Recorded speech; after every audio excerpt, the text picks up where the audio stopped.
Hello everyone, welcome to How to Solver. Today in this video, I'm gonna show you how to use auto hide for taskbar in laptop. Before starting the video, please subscribe to How to Solver. So, let's go.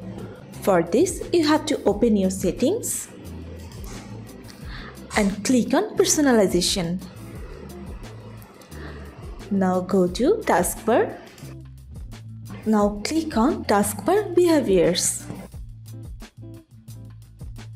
Here you can see the option of automatically hide the taskbar.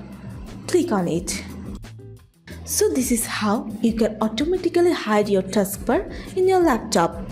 So guys, that's it. You can do this. I think this video is very helpful to you. If it was, then give a thumbs up and hit the subscribe button. And thanks for watching.